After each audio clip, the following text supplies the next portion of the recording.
Morning everyone. आज हम लोग क्लास 12 पॉलिटिकल साइंस का पहला चैप्टर शीत युद्ध, विश्व राजनीति में शीत युद्ध के बारे में जानेंगे। आप सबों को मैं बतला देना चाहता हूं कि अगर आप इस चैनल में नए हैं तो ज़रूर सब्सक्राइब कीजिए। अगर हमारा वीडियो आप सबों को अच्छा लगे तो लाइक करिए और बेहतरीन तरीके से अगर हम आपको समझा पा रहे हैं तो ज़रूर से दूसरे लोगों तक शेयर करने का कष्ट करेंगे। समय बिना गंवाए हुए हम लोग इस चैप्टर के बारे में जानेंगे। ये क्लास 12 का है पहला चैप्टर, विश्व राजनीति में शीत युद्ध, cold war era in world politics के बारे में जानेंगे। ये आखिर शीत युद्ध है क्या? तो शीत युद्ध को जानने से पहले हम लोग उसके बारे में जानते हैं। शीत जोड़ युद्ध, शीत जोड़ युद्ध। तो बहुत सारे विद्यार्थियों में ये कॉन्सेप्ट रहता है कि शीत युद्ध, युद्ध मतलब लड़ाई झगड़ा, और शीत का मतलब क्या होता है? जब रात में शीत गिरता है ना तो उस शीत से यहाँ पे कोई मतलब नहीं होता है, उस शीत को नहीं समझ लीजिएगा। शीत का मतलब, शीत युद्ध का मतलब होता है एक प्रकार का गर्म युद्ध। गर्म युद्ध का मतलब होता है कि बिना खून खराबे किए हुए युद्ध को माना जाता है। लेकिन हम शीत युद्ध से पहले की स्थिति को जानेंगे कि आखिर ये सब होता क्या है। तो शीत युद्ध यानी कि सबसे पहले हम देखेंगे पूरे विश्व में प्रथम विश्व युद्ध, इसको कहते हैं फर्स्ट वार। 1914 से 1919 ईस्वी तक हुआ। ये प्रथम विश्व युद्ध जो हुआ पूरे विश्व में, ये तीनों क्षेत्रों में लड़ा गया था। तीनों क्षेत्रों मतलब जमीन में भी, जल में भी और हवा में भी लड़ा गया था। इसके वजह से काफी जन माल धन का नुकसान हुआ था, जिससे लोग समझने लगा था कि लड़ाई झगड़ा करना अच्छी बात नहीं है। अब धीरे धीरे इसके लिए राष्ट्रसंघ की स्थापना 1920 में किया गया था ताकि पूरे विश्व में शांति स्थापित हो सके। लेकिन कुछ अराजक तत्वों के वजह से ये शांति भंग हो गई और अशांति में कन्वर्ट हो गया, जो पूरे विश्व में सेकंड वार के नाम से जाना जाता है। 1939 से 1945, जिसको हम कहते हैं द्वितीय विश्व युद्ध। ये भी कम तबाही लेके नहीं आया था, ये भी काफी तबाही लेके हम सबों के बीच में उपस्थित हुआ और पूरा विश्व जो था दो खेमों में बढ़ चुका था। इसके बाद जब युद्ध शांति की बारी आई, जब शांति की बारी आई, द्वितीय विश्व युद्ध जो हो रहा था इसको समाप्ति के कगार में ले गया था। और उस समय अमेरिका पूरा पावरफुल देश के रूप में माना जाने लगा था। क्यों?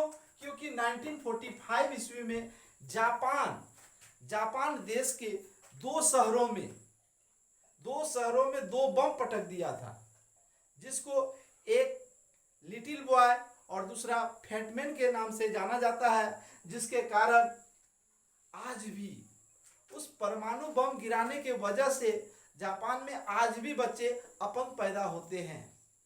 इस बात को लेकर रूस को बहुत ज़्यादा दुख हुआ, बहुत ज़्यादा दुख हुआ। कहने का मतलब यह था कि ब्रिटेन इस बात को जानता था कि अमेरिका के पास परमाणु हथियार है, परमाणु शक्ति है, और ये बात रूस को नहीं बतलाया, जिसके वजह से रूस को काफ़ी गुस्सा लगा और पूरे विश्व में अपने विचारधारा को जनाने के लिए प्रकट हुआ। जो पूरा विश्व दूसरी दुनिया के रूप से भी जाना जाता है। अमेरिका, पहली दुनिया जो अमेरिका के साथ में था उसे पहली दुनिया कहा गया, और जो सोवियत संघ अर्थात रूस के साथ में था उसे दूसरी दुनिया के नाम से जाना जाने लगा। अब ये पूरे विश्व दो खेमों में बढ़ चुका था। जैसे एक अमेरिकी ब्लॉक यूएसए और दूसरा था सोवियत ब्लॉक यूएसएसआर। अब देखिए यहाँ पे लड़ाई का सबसे बड़ा स्रोत क्या है कि अमेरिका अगर कुछ क्रिया करता है तो ये कुछ प्रतिक्रिया उसे देगा। इस तरह से हम लोग ज्यादा से ज्यादा जान सकते हैं। जानने का मतलब क्या है कि ये शीत युद्ध वाक्पटुता युद्ध था, मुंह से लड़ा जाने वाला युद्ध था, हाथ से नहीं लड़ा जाने वाला युद्ध था, खून खराबा नहीं होने वाला युद्ध था। एक प्रकार से हम इसे कह सकते हैं गर्म युद्ध। गर्म युद्ध का मतलब यह होता है कि हम एक दूसरे को बुराई करेंगे, एक दूसरे को नीचा दिखाने का प्रयास करेंगे और इसे शीत युद्ध के रूप में जाना जाने लगा। शीत युद्ध की प्रारंभ कब से हुई? तो 1945 ईस्वी से। बहुत सारे विद्यार्थियों में असमंजस होता है, शीत युद्ध किसे कहते हैं, शीत युद्ध की प्रारंभ कब हुई? तो शीत युद्ध की प्रारंभ 1945 से 1991 तक, यानी कि प्रारंभ हुआ 1945 में और समाप्त हुआ 1991 में। पूरा विश्व दो गुटों अर्थात दो विचारधाराओं में बढ़ चुका था। पहली दुनिया, दूसरी दुनिया ऐसे भी कह सकते हैं, पूर्वी गुट पश्चिमी गुट के रूप में भी कन्वर्ट हो चुका था। और हम लोग इस प्रकार से भी जान सकते हैं, ये अमेरिका जो था ये पूंजीवादी का प्रचार कर रहा था और दूसरा सोवियत संघ जो था ये समाजवादी का प्रचार प्रसार कर रहा था। पूंजीवादी का मतलब यह होता है कि कोई भी व्यक्ति देश के अंदर, कोई भी व्यक्ति अपना फैक्ट्री लगा सकता है, अपना बिजनेस शुरू कर सकता है, सरकार का कोई बंदिश नहीं रहेगा। आपको जैसे मन करे वैसे लीगल तरीके से आप पैसा कमा सकते हैं, जितना चाहे उतना पैसा कमा सकते हैं। लेकिन समाजवादी का मतलब क्या होता है कि समाजवादी का मतलब यह होता है कि उस पर सरकार का नियंत्रण होगा, सरकार जैसे चाहेगी वैसे करना है। लेकिन समाजवादी का सबसे बड़ा बात यह था कि इसका एक मोटो यह था कि आपको जितना जरूरत है उतना रख लीजिए, बाकी सरकार को दे दीजिए। सरकार उस पैसे को उन जरूरतमंदों तक पहुंचाएगी जिसे उसकी आवश्यकता है। एक उदाहरण के तौर पे ये इसका मानना यह भी था कि अगर आपका पड़ोसी 4 दिनों से भूखा है, हाँ 4 दिनों से भूखा है, तो आपको रसमलाई छोला भटूरा खाने का कोई अधिकार नहीं है। समाजवादी रूस का कहना था, अर्थात क्या कर, हमें अगर छोला भटूरा ही खाना है, रसमलाई ही खाना है, तो कम से कम अपने पड़ोसी के हालचाल जानने के बाद कम से कम 2 रोटी उसे भी खिलाने का अधिकार है। जब तक हम उसे खिलाएंगे नहीं तब तक हमें खाने का कोई अधिकार नहीं है। अर्थात ये सबका विकास, सबका साथ सबका विकास का साथ ये काम करना चाह रहा था और यही विचारधारा पूरे विश्व में फैलाने का काम कर रहा था। ये चाह रहा था कि ज्यादा से ज्यादा हमारे साथ लोग जुड़े। अमेरिका चाह रहा था कि ज्यादा से ज्यादा हमारी तरफ आए, जितना ज्यादा लोग उतना ज्यादा पावर, जितना ज्यादा शक्ति उतना बड़ा शक्तिशाली हम होंगे, ऐसा इसका सोच था। तो उसी प्रकार से ये भी चाह रहा था कि नहीं, हम भी ज्यादा से ज्यादा पावरफुल देश बनेंगे। अब यहाँ पे देखिए, यहाँ पे शस्त्र दौड़, अब ये दोनों क्या करने लगे कि वाकपटुता मतलब चुपचाप मार के, चुपचाप शांति के साथ एक दूसरे का बुराई पीठ पीछे करने लगे।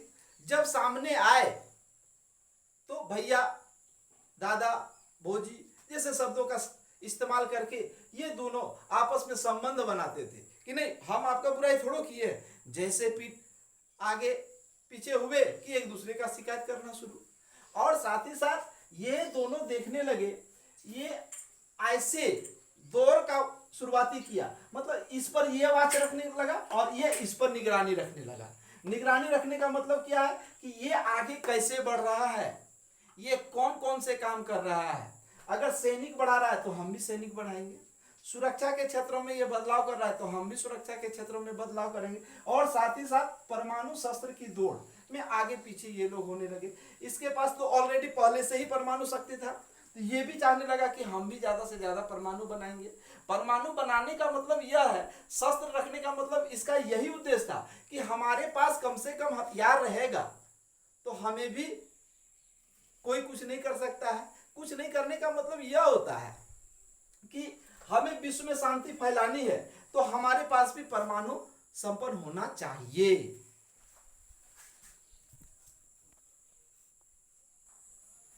अब देखिए, शीत युद्ध न होते हुए भी युद्ध जैसी परिस्थिति को बनाए रखने की कला को ही हम शीत युद्ध कह सकते हैं। प्रत्येक विषय पर विश्व शांति के दृष्टिकोण से नहीं बल्कि अपने संकीर्ण गुटीय स्वार्थों को रख और विचार करके कार्य जो किया जाता है उसे हम शीत युद्ध कह सकते हैं। शीत युद्ध के रूप में अमेरिका और रूस दोनों ही अपने अपने बातों को रखने का प्रयास करते हैं। जैसे हम इसके लक्षण को मान सकते हैं। पहला लक्षण है शीत युद्ध में दो सिद्धांतों को नहीं अपितु दो भीमाकार शक्तियों सोवियत संघ और अमेरिका का संघर्ष था। दोनों ने अपने अपने विचारों को रखा और विचारों का युद्ध था। साथ ही साथ शीत युद्ध में प्रचार का महत्व था, यह वाक युद्ध था। प्रचार का महत्व मतलब शीत युद्ध प्रचार कर रहा था। क्या प्रचार कर रहा था? तो अमेरिका पूंजीवादी का प्रचार कर रहा था, तो सोवियत संघ समाजवादी का प्रचार कर रहा था। और इस तरह से पूरे विश्व को दो गुटों में, दो खेमों में बांट दिया और अपने और आकर्षित करके ज्यादा से ज्यादा लाने का प्रयास कर रहा था। साथ ही साथ शीत युद्ध में दोनों महाशक्तियां व्यापक प्रचार, सैनिक हस्तक्षेप का प्रयोग करती थी, मतलब सैनिक का हस्तक्षेप करती थी और लड़ाई झगड़ा भी नहीं करती थी, आमने सामने खून खराबा भी नहीं करती थी। ऐसा नहीं कि उसने हमको गाली दिया तो हम उसको जाकर लाठी से प्रहार कर देंगे, ऐसा कुछ भी नहीं होता था।